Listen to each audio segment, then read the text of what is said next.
گونج گونج اٹھے ہیں نغمات رضا سے بوستا، کیوں نہ ہو کس پھول کی مدحت میں وامل قار ہے، کیوں نہ ہو کس پھول کی مدحت میں وامل قار ہے۔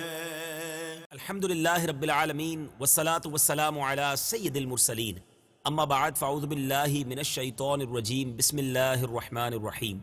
الصلاة والسلام علیک یا رسول اللہ وعلی آلک واصحابک یا حبیب اللہ، الصلاة والسلام علیک یا نبی اللہ وعلی آلک واصحابک یا نور اللہ۔ میٹھے میٹھے اسلامی بھائیوں اور مدنی چینل کے ناظرین، سلسلہ ہے نغمات رضا۔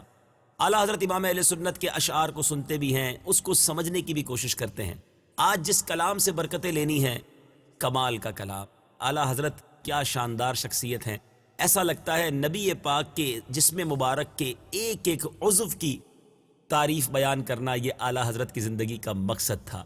آج جس کلام کو ہم نے منتخب کیا ہے، نارملی دنیا میں جو شعراء ہیں جو اپنے محبوب کی شان یا عشقیہ شاعری کرتے ہیں، وہ اپنے محبوب کی زلفوں کا تذکرہ کرتے ہیں، اپنے محبوب کی زلفوں میں گم ہونے کی بات کرتے ہیں، اس کی زلفوں کی خوبصورتی کا تذکرہ کرتے ہیں، مگر کیا کبھی کسی نے نعت شریف کے اندر ادب کے دائرے میں اور عشق کے دائرے میں رہ کر پیارے آقا علیہ الصلوۃ والسلام کے مبارک گیسوؤں کا تذکرہ اس انداز میں کیا ہوگا؟ اور ایک شعر میں نہیں، بلکہ یہ پورا کلام ہی گیسو ہی کی زمین پر ہے، یعنی ہر شعر کے اختتام پر لفظ گیسو یعنی نبی پاک علیہ الصلوۃ والسلام کی زلفوں کا تذکرہ ہے۔ سبحان اللہ، میرے آقا کو رب عز و جل نے کیسے کیسے کمالات سے نوازا۔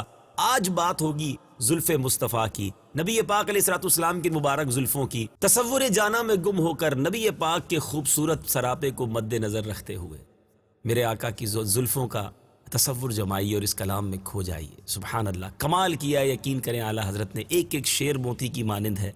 آئیے پہلا شعر سنتے ہیں۔ چمن طیبہ میں سنبل جو سنوارے گیسو، چمن طیبہ میں سنبل جو سنوارے گیسو، حوریں بڑھ کر شکن ناز پہ وارے گیسو۔ ذرا مشکل الفاظ کے پہلے معنی سمجھ لیں۔ سنبل کہتے ہیں خوشبودار گھاس کو، شکن ناز، ناز والی شکن ہے، یعنی اس سے مراد کیا ہے کہ اب اس کے آگے جب معنی پورا کمپلیٹ ہوگا تو سمجھ آئے گی، لیکن جو ناز سے سلوٹ پڑتی ہے، سبحان اللہ، اور وارے یعنی نچھاور کیے، قربان کیے۔ اچھا، اس کا معنی یہ بنتا ہے کہ مدینے کے باغ میں جب سنبل، اب سنبل سے یہاں اشارہ ہے نبی پاک علیہ الصلوۃ والسلام کی طرف کہ پیارے آقا علیہ الصلوۃ والسلام نے جب اپنے بال سنوارنے شروع کیے چمن طیبہ میں، تو گھنے بالوں پر جب کوئی کنگھی کرتا ہے نا تو اس کے پیشانی پر کچھ شکنیں سی پڑ جاتی ہیں، بل پڑتے ہیں۔ تو نبی پاک کے جو وہ ناز والے بل جب میرے آقا اپنی زلفیں سنوارتے تھے اور مبارک پیشانی پر جو خوبصورت بل پڑتے تھے، شکن پڑتی تھی، تو اس محبوب کی پیشانی کی شکنوں پر جنت کی حوریں جو ہیں اپنے گیسو قربان کرنے کے لیے دوڑتی ہیں، گویا نچھاور کرنے کے لیے تڑپتی ہیں، کیونکہ میرے آقا جب اپنے مبارک بال سنوارتے تو جو شکن ناز نبی پاک کی پیشانی پر جو سلوٹیں پڑتی ہیں، اس کی خوبصورتی کا عالم یہ ہے کہ حوریں بڑھ کر شکن ناز پہ وارے گیسو۔ کیا بات ہے اعلیٰ حضرت کی، ذرا تصور جمائیے کہ میرے آقا جب اپنے مبارک گیسوؤں کو کنگھی شریف فرماتے ہوں گے، کیا خوبصورت منظر ہوگا۔ کیا لکھتے ہیں؟ چمن طیبہ میں سنبل جو سنوارے گیسو، حور بڑھ کر شکن ناز پہ وارے گیسو۔ چمن طیبہ میں سنبل جو سوارے گیسو، چمن طیبہ میں سنبل جو سوارے گیسو، حور بڑھ کر شکن ناز پہ وارے گیسو، حور بڑھ کر شکن ناز پہ وارے گیسو۔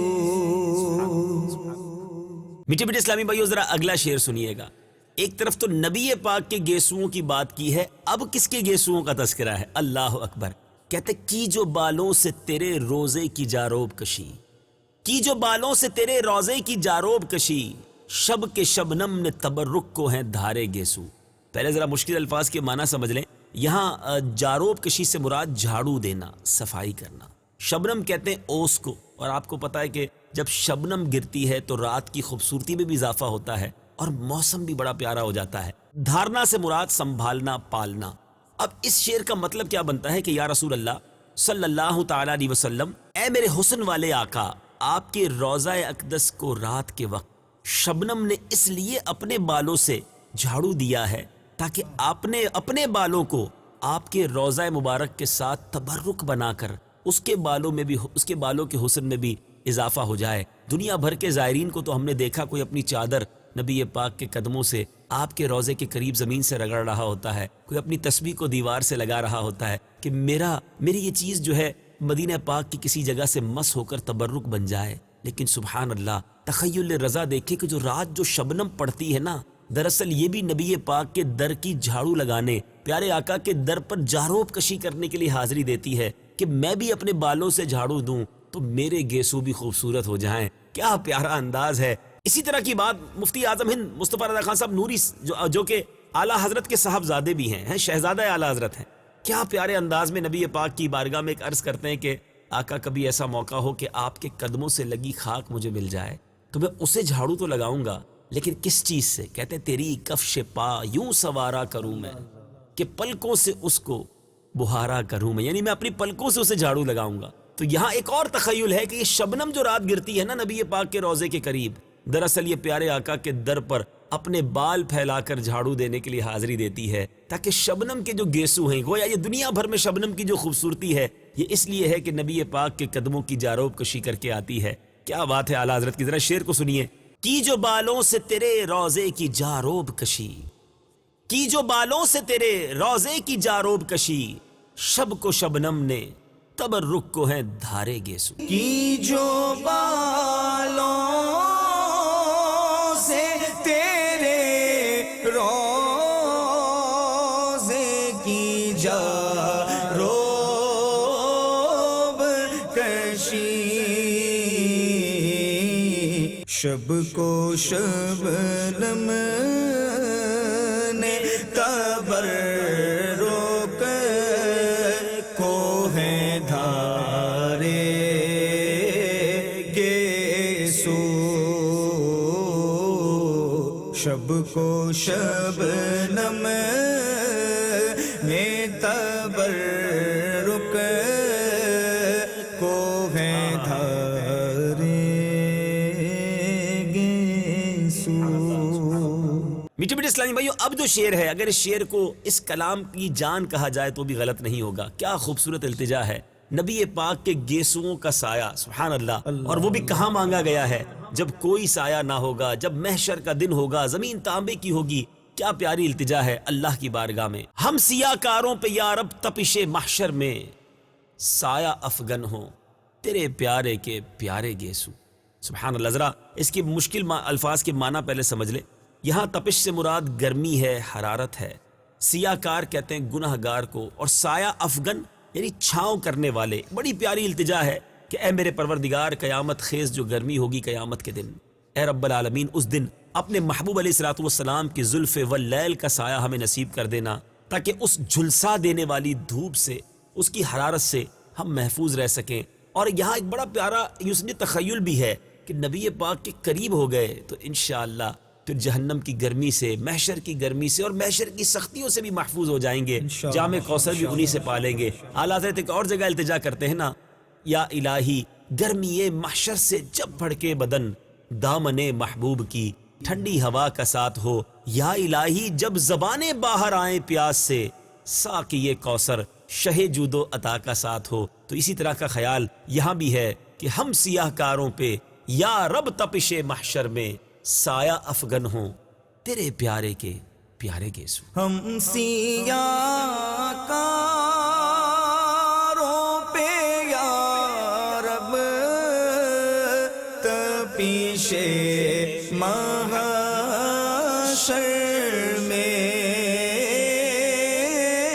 ہم سیاہ کاروں پہ یا رب تپیشے محشر میں سایہ افگن ہو تیرے پیارے کے پیارے گیسو سایہ افگن ہو تیرے پیارے کے پیارے گیسو۔ سبحان اللہ سبحان اللہ۔ میٹھے میٹھے اسلامی بھائیو، اگلا شعر سنیے۔ چرچے حوروں میں ہیں دیکھو تو ذرا بال براق، سنبل خلد کے قربان اتارے گیسو۔ واہ واہ واہ۔ اچھا اب ذرا اس کے معنی سمجھ لیتے ہیں۔ یہاں بال براق، چرچے کہتے ہیں شہرت کو، بال براق سے مراد براق کے بال۔ اچھا سنبل خلد یعنی بعض نسخوں میں سنبل خلد یعنی اس سے مراد جنتی گھاس ہے۔ اچھا اتارے سے مراد قربان کیے۔ اب یہاں مراد کیا ہے کہ نبی پاک جب شب معراج براق پر سواری کر کے آسمانوں کی طرف جا رہے تھے تو نبی پاک کی جب وہ سواری آگے جاتی ہے تو جنت کی حوروں میں یہ شور مچ گیا کہ چلو اپنی زلفوں کو، نبی پاک کی جو سواری ہے اس کی گردن کے جو بال ہیں نا، دیکھو کتنے خوبصورت لگ رہے ہیں، اس پر اپنی زلفوں کو قربان کر دیتے ہیں۔ سبحان اللہ۔ یعنی جنتی حوریں نبی پاک کی زلفوں کے نہیں بلکہ جس جانور پر میرے آقا سواری کریں اس کے گردن کے جو مبارک بال ہیں اس پر حوروں میں یہ چرچے ہیں کہ چلو جا کر وہ مبارک بالوں کی زیارت بھی کرتے ہیں اور اس پر اپنی زلفوں کو قربان کر دیتے ہیں۔ سبحان اللہ، کیا خوبصورت بات ہے۔ میٹھے میٹھے اسلامی بھائیو، یہی تخیل اعلیٰ حضرت نے پیارے آقا کی اسی سواری کے بارے میں اپنے ایک اور کلام میں لکھا۔ نور کی خیرات لینے دوڑتے ہیں مہرو ماں۔ ایک طرف تو حوروں کو بتایا کہ وہ اپنی زلفیں نچھاور کرنے کے لیے تیار ہیں، اور دوسری طرف بتا رہے ہیں کہ نبی پاک کی سواری جب معراج کی شب آسمانوں کی طرف گئی تو مہرو ماں یعنی چاند اور سورج خیرات لینے دوڑ رہے ہیں۔ کس کی؟ نور کی۔ اور کس سے؟ نبی پاک سے نہیں۔ اٹھتی ہے کس شان سے گردے سواری واہ واہ، یعنی آقا کی سواری کی جو مٹی اڑ رہی ہے نا، اس مٹی کو چاند اور سورج چاہتے ہیں کہ ہم لے لیں تو ہمیں بھی نور کی خیرات مل جائے گی۔ کیا بات ہے اعلیٰ حضرت کی، اور کیا تخیل ہے اس معراج کی رات کا کہ براق جب سواری پر جاتا ہے نبی پاک کے ساتھ اس آسمانوں کی طرف تو جنتی حوریں اپنی زلفیں نچھاور کرنے کے لیے دوڑ رہی ہیں۔ سبحان اللہ۔ کیا لکھتے ہیں؟ چرچے حوروں میں ہیں دیکھو تو ذرا بال براق، سنبل خلد کے قربان اتارے گیسو۔ چرچے حوروں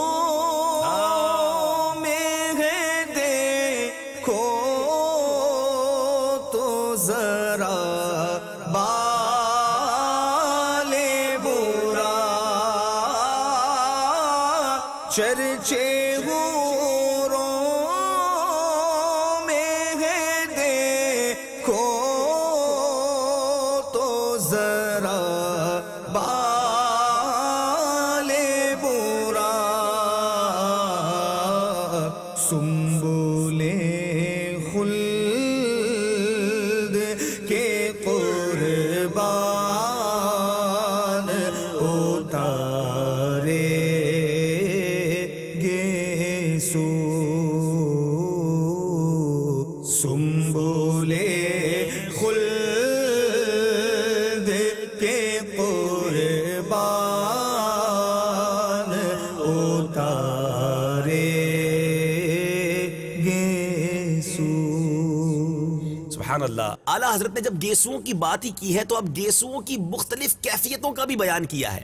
نبی پاک علیہ الصلوۃ والسلام نے اپنی حیات طیبہ میں جو حجۃ الوداع کیا، جو ایک حج فرمایا، اس کے بعد اپنے بالوں کو یوں سمجھیے سروں سے اتارا بھی، یعنی گیسوؤں کو اپنے سر مبارک کو منڈوایا، حلق کروایا۔ اللہ غنی۔ اعلیٰ حضرت کہتے ہیں اس کی بھی ایک وجہ ہے۔ کیا وجہ ہے ذرا سنیے۔ لکھتے ہیں آخر حج غم امت میں پریشاں ہو کر تیرا بختوں کی شفاعت کو سدھارے گیسو۔ اب ذرا اس شعر کے مشکل معنی سمجھ لیں، ایمان تازہ ہو جائے گا۔ اعلیٰ حضرت کہتے ہیں آخر حج یعنی وہ آخری حج جو تھا، حجۃ الوداع۔ اچھا تیرا بخت کہتے ہیں بدبخت اور گناہ گار، سدھارے یعنی سنوارے۔ اچھا اب اس سے مراد کیا ہے کہ نبی پاک علیہ الصلوۃ والسلام نے جب حجۃ الوداع کے موقع پر آقا علیہ الصلوۃ والسلام نے جب اپنی مبارک زلفوں کو سنوارا، یعنی مبارک سر انور سے بال مبارک کو جو روانہ کیا، حلق کروائے، اس کی بھی وجہ یہ تھی کہ امت کے غم تھا کہ یہ بال میرے دنیا بھر میں میرے امتیوں کے پاس پہنچ جائیں. دیکھیں نا آج ہم اور آپ دنیا بھر میں جہاں کہیں جائیں نبی پاک کے مبارک بالوں کا دیدار کرتے ہیں. اعلیٰ حضرت کا کہنا یہ ہے کہ نبی پاک نے جو بال اپنے سروں سے بھی الگ کیے نا، یہ بھی غم امت تھا کہ صحابہ حاصل کر لیں اور یہ دنیا بھر میں پھیل جائیں اور میرے گناہگار امتی میری زلفوں کا، میرے بالوں کا دیدار کر لیں. قیامت کے دن پھر میں ان کی شفاعت بھی کروں گا. جن آنکھوں نے میرے بالوں کو دیکھا ہے انشاءاللہ ان کی مغفرت کا بھی یہ سبب بن جائے. تو کیا شاندار اس میں تخیل ہے کہ نبی پاک علیہ الصلوۃ والسلام کے اپنے بالوں کو اپنے سروں سے جو جدا کرنا تھا وہ بھی امت کے غم میں تھا، اور اسی لیے بال دنیا بھر میں ڈسٹریبیوٹ ہوئے. سبحان اللہ. کیا لکھتے ہیں؟ آخر حج غم امت میں پریشان ہو کر تیرا بختوں کی شفاعت کو سدھارے گے سو. آخر حج غم امت میں پریشان ہو کر، آخر حج غم امت میں پریشان